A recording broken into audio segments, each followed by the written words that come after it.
A woman lies sprawled across a bed. Her arms hang limp. Her head falls back. Her white dress glows against the darkness. On her chest sits a creature, dark, hunched, with pointed ears and hollow eyes. It stares directly at you, and from behind red curtains, a horse emerges. Its eyes are wide, glowing, watching. This is The Nightmare, painted by Henry Fuseli in 1781. When it was first exhibited at the Royal Academy in London in 1782, it shocked people and made Fuseli famous overnight, because this painting does not show a story from the Bible or history. It shows a feeling, the terror of being helpless, the weight of something pressing down on you that you cannot escape. This is what a nightmare looks like. Henry Fuseli was born Johann Heinrich Fuseli in Zurich, Switzerland, on February 7, 1741. He was the second of 18 children. His father was a portrait painter who collected art and introduced his son to classical ideas. But his father did not want him to become an artist. He insisted Fuseli study theology. So Fuseli went to the Caroline College of Zurich and was ordained as a Zwinglian minister in 1761. He did not stay a minister long.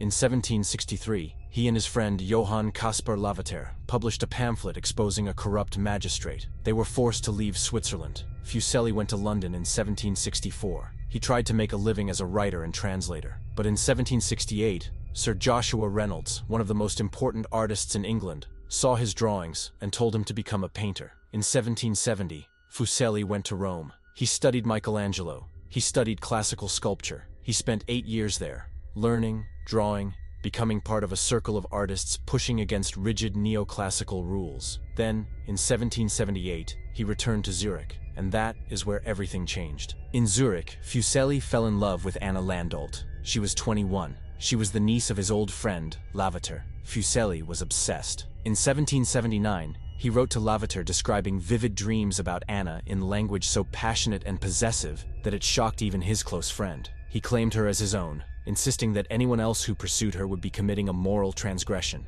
Anna's father rejected his marriage proposal. Anna married someone else shortly after. Fuseli left Switzerland, returned to London in 1779, and in 1781 he painted The Nightmare. The original is oil on canvas, 101.6 by 127 centimeters, about 40 by 50 inches. A woman lies across a bed. Her body is draped over the edge, her arms thrown below her. Her head hangs back. Her white dress clings to her body. She is bathed in light from an unknown source. On her chest crouches an incubus, a demon from folklore. It is ape-like, dark, hunched. Its hands rest on its knees. It stares directly at the viewer with hollow, knowing eyes. From behind red curtains in the background, a horse's head emerges. Its eyes are wide and glowing. Its nostrils flared. It watches. The painting is theatrical. The light source is unclear. It illuminates only what Fuseli wants you to see: the woman, the demon, the horse. Everything else dissolves into blackness. The painting is a visual pun. In English, nightmare comes from night and mare, an old term for a demon that sits on your chest while you sleep. The horse in the painting is the nightmare. The creature on her chest is the demon causing the nightmare. In 18th century folklore, horses were associated with nightmares. They were ridden by witches and night hags. People troubled by bad dreams were said to be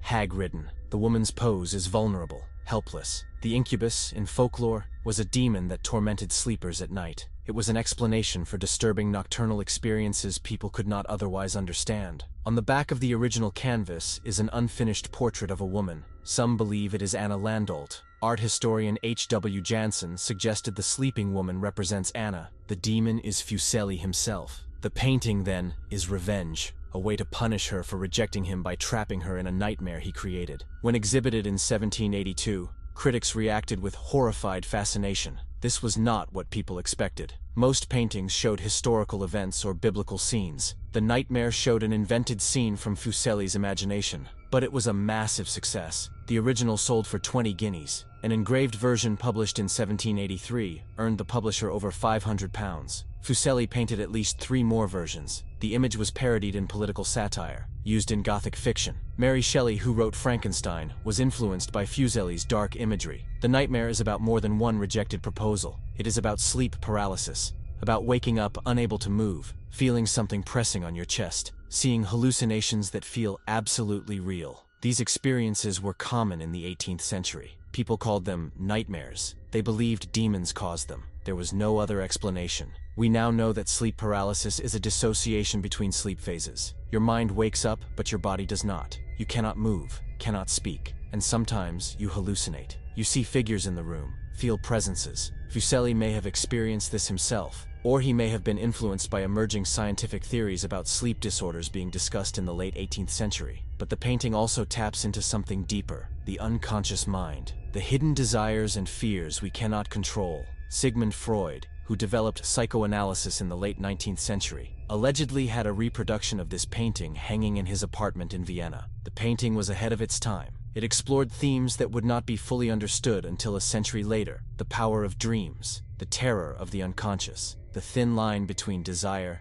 and fear. Fuseli had a successful career after the nightmare. He became an associate of the Royal Academy in 1788, then a full academician in 1790. From 1799 to 1805, and again from 1810 onward, he was professor of painting at the Royal Academy. In 1804, he was appointed Keeper of the Academy. He taught and influenced an entire generation of British Romantic artists. William Blake, who became one of the most important visionary artists in history, was one of his students. In 1788, Fuseli married Sophia Rollins. Their marriage was stable, but in 1792, the feminist writer Mary Wollstonecraft fell deeply in love with him. She even proposed that she move in with Fuseli and his wife, as part of an unconventional arrangement. Sophia Fuseli firmly rejected her. Fuseli died suddenly on April 16, 1825, at the home of the Countess of Guildford on Putney Hill in London. He was 84 years old. He was buried in the crypt of St. Paul's Cathedral, next to Sir Joshua Reynolds, the man who had first told him to become a painter. The nightmare is now in the Detroit Institute of Arts in Michigan. The later version from 1790-1791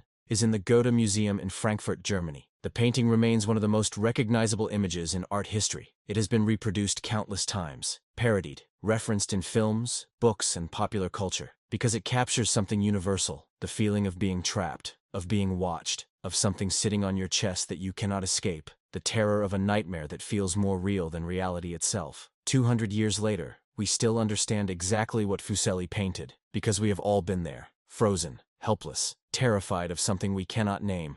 Thanks for watching. Let me know what you think in the comments. See you next time.